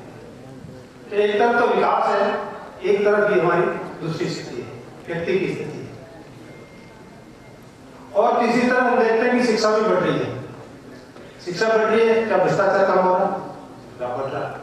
व्यभिचार कम हो रहा है? बढ़ रहा है। तलाक बढ़ रहे हैं, असहिष्णुता बढ़ रही है, झगड़े बढ़ रहे हैं। तो एक तरफ से हम पढ़ लिख रहे हैं, सभी हो रहे हैं, एक तरफ से विकास भी हो रहे हैं, वस्तुओं का विकास भी बहुत हो रहा है, लेकिन दूसरी तरफ से हम हमारा जो जीवन है वो जीवन दुखी हो रहा है और हमसे सुखी होना चाहते हैं। आप इंजीनियर बनना चाह रहे हैं, इंजीनियर बन के कुछ काम करेंगे, जैसे आपकी ब्रांच ऐसा काम मिलेगी, काम करने के बाद कुछ पैसा मिलेगा, पैसे मिलने से कुछ आप खरीदेंगे, खरीदने के बाद खुश हो, अंतिम उद्देश्य तो खुश होना ही। एक कृषक है, कुछ उगाता है, बाजार में बेचता है, पैसा मिलता है, उससे कुछ खरीदता है, उसका उपयोग करता है, खुश होता है। मैं इंजीनियर बना, बनने के बाद करता हूँ, टीचर चौको पढ़ाता हूँ, उसके बाद मेरे को वेतन मिलता है, बिजनेस मिलता है, उससे मैं कुछ खरीदता हूँ, कुछ हासिल करता हूँ, उससे खुश होता हूँ। तो अंततः जीवन जो उद्देश्य है वो तो खुश होना है, टू बी हैप्पी ना। इतनी सारी व्यवस्था के साथ में अगर हम खुश नहीं हो रहे हैं तो कहीं की तो गैप। उद्देश्य तो खुश होना ही है, व्यवस्था बन रही है, बहुत सारी सुविधाएं हो रही है, टेक्नोलॉजी हमारे साथ में है, टेक्नोलॉजी से बहुत सारा जीवन हमारा आसान हो रहा है, लेकिन उसके साथ साथ जो हमारी तकलीफें है, हमारी कॉन्शियसनेस की तकलीफें है, हमारे मन की तकलीफें हैं, वो बढ़ती जा रही है। तो कहीं ना कहीं ये गैप बढ़ रहा है, ये गैप भी कम होना चाहिए। तो ये हमारे जीवन का एक महत्वपूर्ण हिस्सा है। तो महसूस करते हैं कि महत्वपूर्ण हिस्सा है, जब देखते हैं कि भी एक महत्वपूर्ण हिस्सा है, तो क्या हमारी इस पढ़ाई के सिस्टम में हिस्सा आता है? आप बहुत अच्छे, लगभग 18 से 20 साल तक एक बच्चा पढ़ाई करता है, 18 से 20 साल में अच्छा इंजीनियर बन सकता है, अच्छा डॉक्टर बन सकता है, अच्छा वकील बन जाता है, अच्छा मैनेजर बन जाता है, करते 20 साल पढ़, लगभग 18 से 20 साल लगते हैं एजुकेशन में, नर्सरी से लेके, और तो 18-20 साल में अच्छा इंसान भी तो बन सकता है। क्या संभव है अच्छा इंसान नहीं बन सकता? बन सकता है अगर वो शिक्षा का हिस्सा हो, हमारी शिक्षा का हिस्सा हो, बाकी सारा हिस्सा ऐसा है, ये भी अगर हिस्सा हो कि यार एक अच्छा इंसान कैसे बना जाए ताकि उसका परिवार ठीक चले, तो समाज में ठीक रूप से अपने रोल एंड रिस्पॉन्सिबिलिटी को निभा सके और एनवायरमेंट के साथ आसानी से रह सके, एनवायरमेंट भी ठीक रहे और वो भी ठीक रहे, प्रकृति में जो कुछ चीजें हैं वो भी ठीक रहे और भी ठीक रहे, उसको भी सिखाया जा सकता है। अच्छा, आप कल्पना करें कि आप घर में हैं, घर में सारी व्यवस्था है, लेकिन घर में और भाई बहन आपसे बात नहीं करते, सारी चीजें आप पास, फोन भी है, टीवी देखना भी है, खाने को जब खाने के लिए, लेकिन घर का कोई मेंबर आपसे बात नहीं करता, ऐसा लगेगा? आपको लगता है कि जीवन बेकार हो? आपको एक घर में सारी सुविधा देते हैं, कहते हैं कि बात करा लगे, एक साल के कागज के अंदर रहो,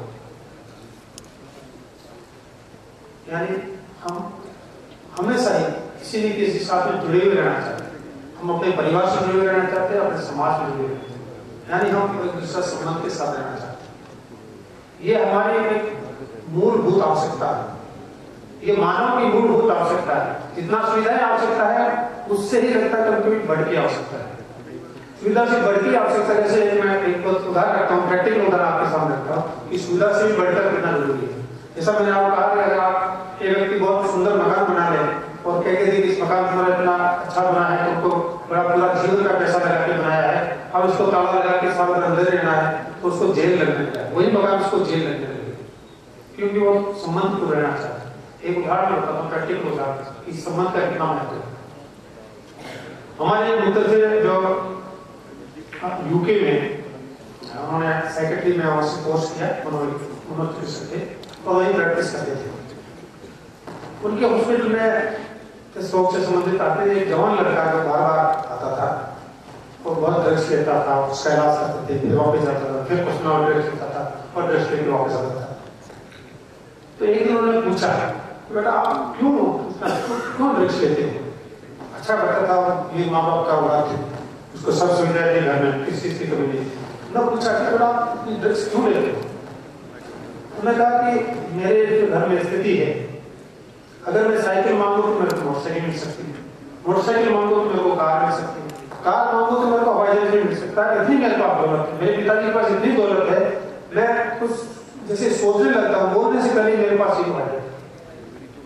मेरे पास कुछ करने के लिए है ही नहीं, मेरे पास सब कुछ है संसार में हो सकता है, मेरे लिए बस करने के लिए कुछ है ही नहीं, इसलिए मैं परेशान हूँ जीवन से, मैं ऐसा जीवन नहीं चाहता, मेरे पास कुछ करने के लिए है ही नहीं।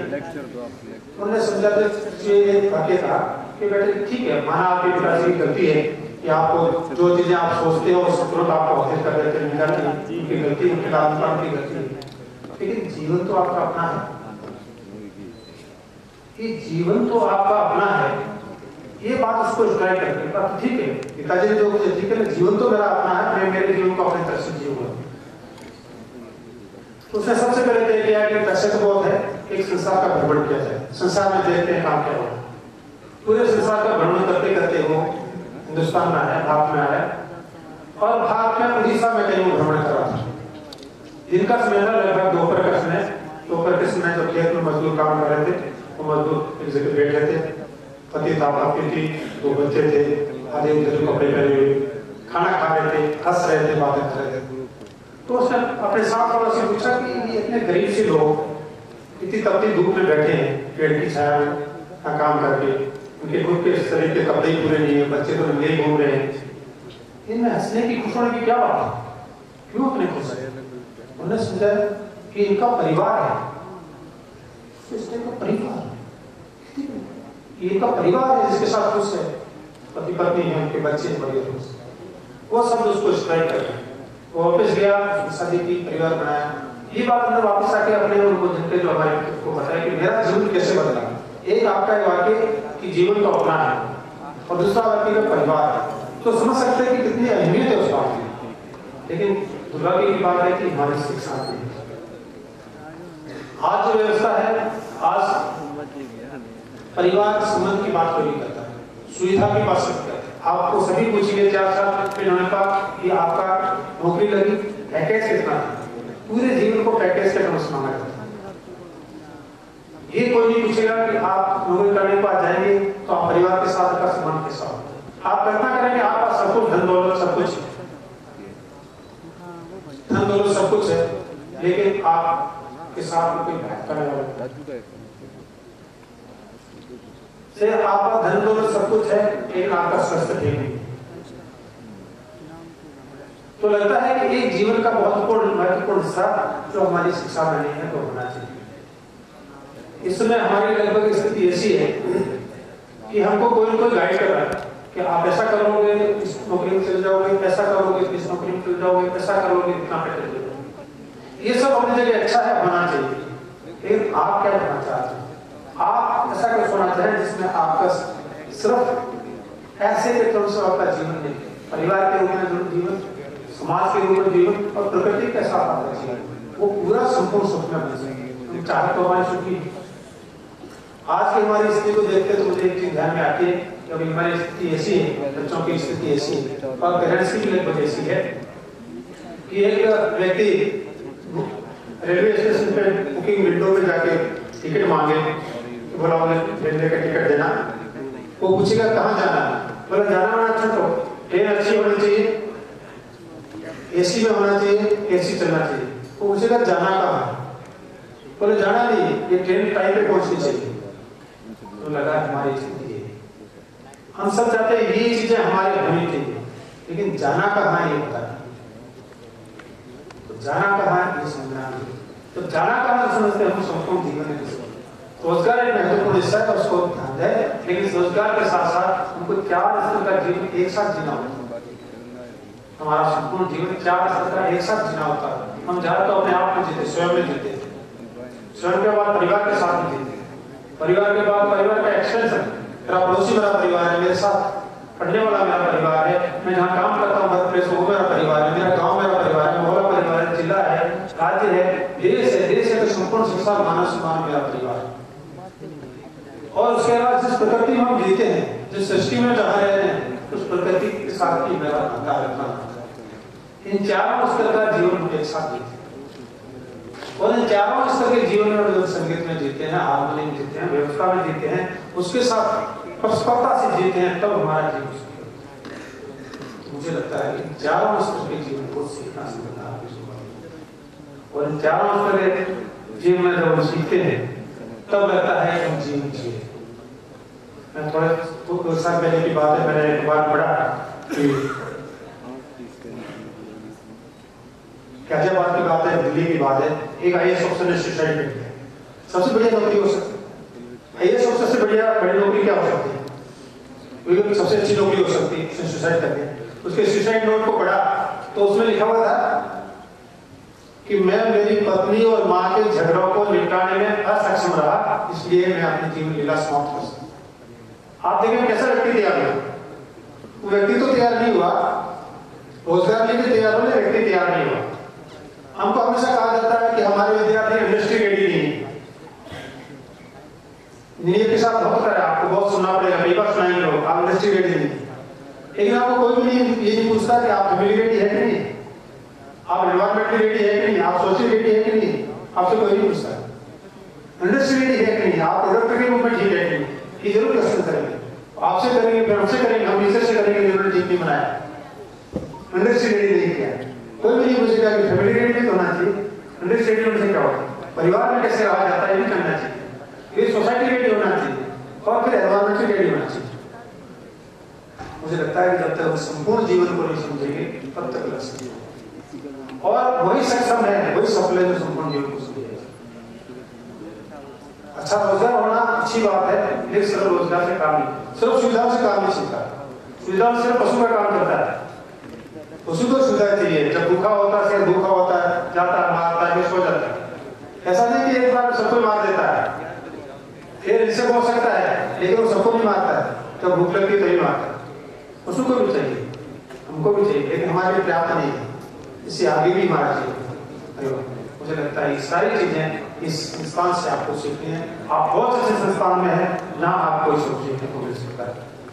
एक उदाहरण मुझे ध्यान आता है कि परस्पर जीवन क्या होता है, आप दूसरे का जब सहयोग करते हैं क्या होता है। मेरे अपना एक उदाहरण पर ध्यान आता है, बहुत पहले की बात, जब आज तो आसान है, आप रेलवे में रिजर्वेशन कराए, यहाँ से वहाँ टिकट आ जाता है, पता लग जाता है कन्फर्म है कि नहीं। ये वो जमाना था जब आपको, अगर आपने सुना हो, जैसे आपको यहाँ से दिल्ली जाना है, दिल्ली के बाद दूसरी ट्रेन पकड़ी बॉम्बे जाना है, तो यहाँ से टेलीग्राम जाता था, टेलीग्राम से आपको कंफर्म मिलती है रिजर्वेशन, फिर वहाँ से आपको टिकट देते थे।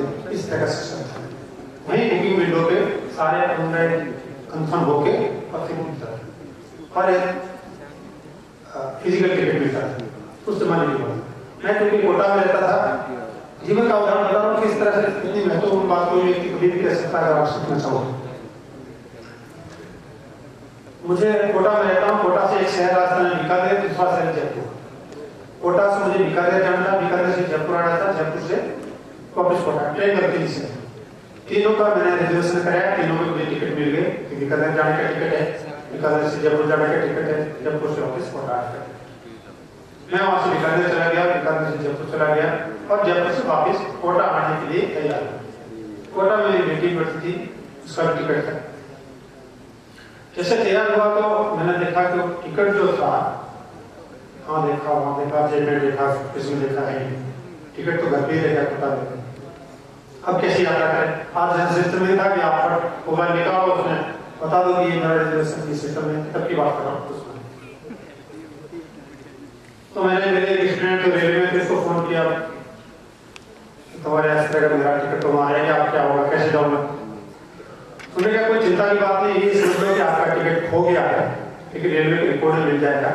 आप कितनी देर बोलना टाइम कितना? मैडम ने तो आप वहाँ रेलवे में अपना काउंटर पे जाना और अपनी बात बताना, वो आप अपना रिपोर्ट देख के रेलवे कंप्यूटर रिपोर्ट देख के आपको बता देंगे और नया टिकट इश्यू कर देंगे। 99% आपसे पैसा लेंगे नहीं, क्योंकि बहुत इंटरेस्टिंग जो जीवन में कैसे सीखे। लेकिन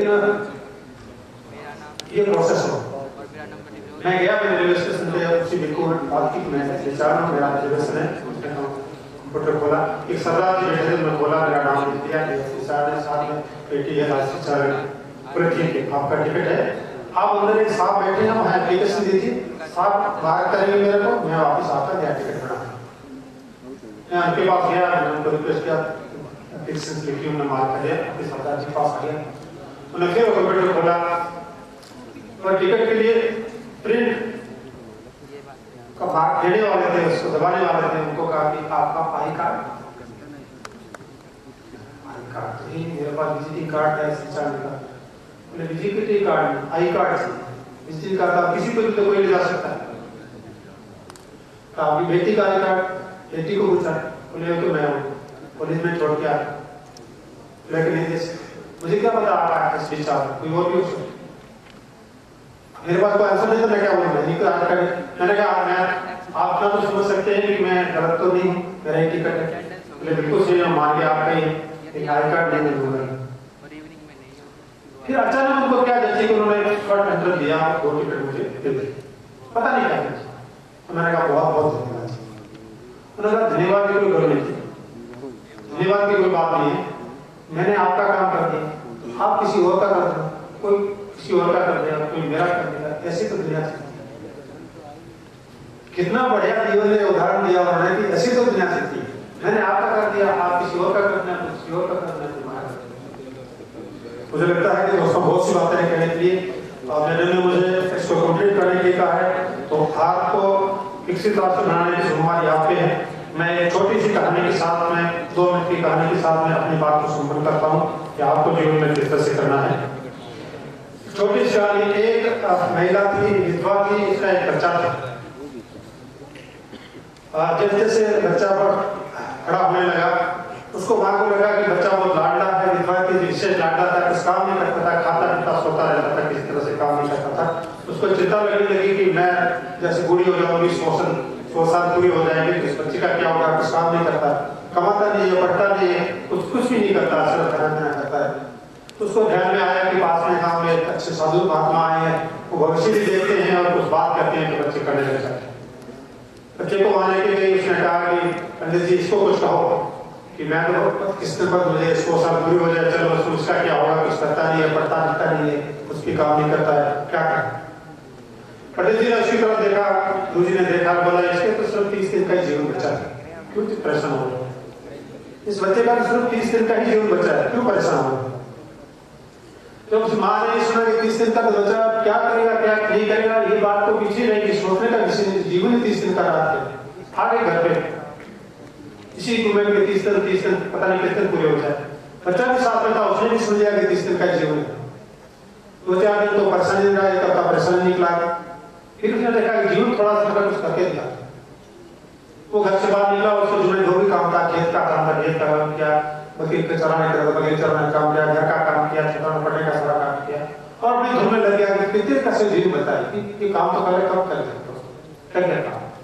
माँ काउंट डाउन करने लगी कि 30 दिन का अभी 25 हो गए, 26 हो गए, 27 हो गए, 28 हो गए, 30 हो गए, सब कुछ ठीक चल रहा है, 32 हो गए, 35 हो गए, 40 हो गए। बच्चा अपने काम में लग गया, उसको जो काम था उससे बढ़ के कर रहा है। लेकिन माँ के दिमाग में खटका कि हो सकता है गुरु की कैलकुलेशन कुछ मिस्टेक हो गई होगी, 30 दिन की बजाय कुछ और दिन रहा होगा। वापिस गई उनके पास कि 30 दिन तो निकल गए और बहुत आराम से सब कुछ कर रहा है, गुरु जी का आदेश क्या है? उन्होंने कहा ये तो वो बच्चा नहीं है, तो मैं ये बच्चा तो इसका दूसरा जन्म में बदल गया। इसलिए साथियों, आप आज के इस बात का प्रण है कि अब तक आपका जो भी जीवन रहा हो, आगे का जीवन आपका वैसा ही बनेगा, नया जीवन होगा, नए बात की आपकी बात होगी। किसी कल्पना के साथ बहुत धन्यवाद। चाहूंगी हम सबको इतिहास की वो तस्वीर दिखाने के लिए जो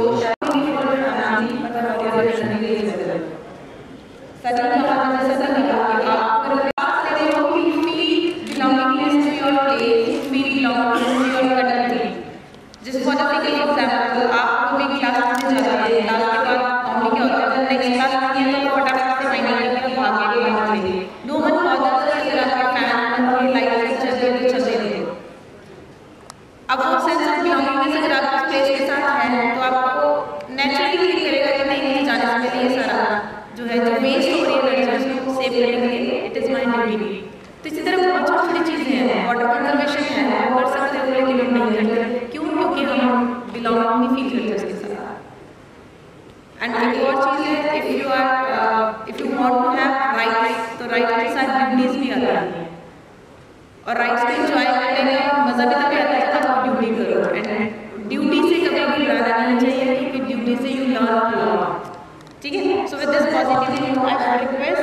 Munodhavan sir to present a memento to our eminent speaker as a token of gratitude from all of us.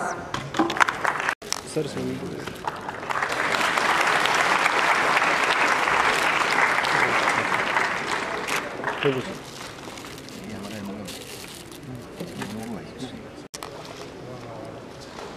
जो अपने देश की बात होगी, देश की बात होगी,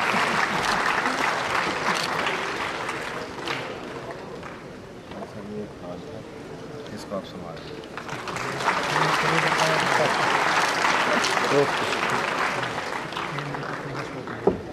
अब मुझे 10 second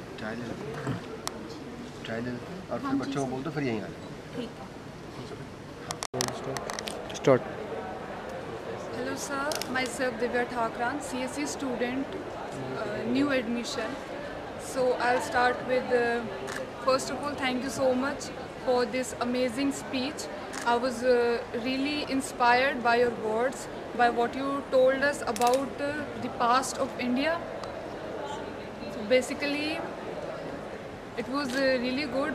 Vikasit Bharat, new schemes. I came to know about those schemes. I was not aware. I will look forward to it, and I will try to contribute to the Indian economy as if I could. Thank you so much. Start. Hello sir, my name is Pranjal Dalal and I am first year student of Computer Science Department, and I would like to thank Professor H.D. Charan for giving us this seminar, and I genuinely learned a lot of things from you. I learned that how can we as youth and as engineers can contribute to our country and as well as the economy of our country. How should we use the resources of our country and the significance of saving the resources. So I would like to thank you for everything that you taught us. Good afternoon. Good morning sir. I am Kanika, final year student. I am here as a student mentor for the newly admitted student. I would like to thank Professor H.D. Charan and very deep gratitude to for her motivational lecture on universal human values, and I learned a lot of things here, that we should love our country, we should we should do little things toward our nation to make a complete goal of developed nation at 47 year. हमें बहुत अच्छा लगा कि उन्होंने हमें बताया कि हमें सबकी मदद करनी चाहिए, अपने भारत देश के बारे में भी सोचना चाहिए कि भाई हाँ हमारा भी एक योगदान होना चाहिए उनकी तरक्की में। मुझे बहुत अच्छा लगा ये लेक्चर लेके। Thank you. Good morning, I am Gulshan. I am a first year BTech student. In today's event, sir shared his experience in this event, and I learned very much from the sir about the feeling of belongingness shared by the Sir H.D. Charan, and the comparison between the history and the present of our country, and the slogan given by the Prime Minister of India, Sabka Saath Sabka Vikas. He tells about the growth जो कि हम अमृत काल बना रहे हैं और उस 2047 तक जो अचीव करने वाले हैं उसके लिए हम पूरा प्रयास करेंगे और उस गोल को अचीव करेंगे। Thank you. Myself Vivanshu Dali, I am from first year BTech, and I learned more about self-belongingness and the progress of India since independence by Professor H.D. Charan, and I am glad to be an opportunity to be here, and I would likely to be able to serve country in more efficient way by this lecture. Thank you. Good morning sir, myself Anjali from BTech final year, and I would like to thank you sir, Professor H.D. Charan, for giving a good lecture. And sir ने हमें बताया कि भाई हमारे इतिहास में हमारी अर्थव्यवस्था कैसी थी, क्या क्या था जो हमने आज तक कभी पढ़ा भी नहीं था। सर ने हमें वो सब बताया और इन फ्यूचर हम अपनी अर्थव्यवस्था को कैसे और उसमें अपना योगदान दे सकते हैं। जितना भी सर ने बताया वो हमें बहुत अच्छा लगा, एंड थैंक यू सर।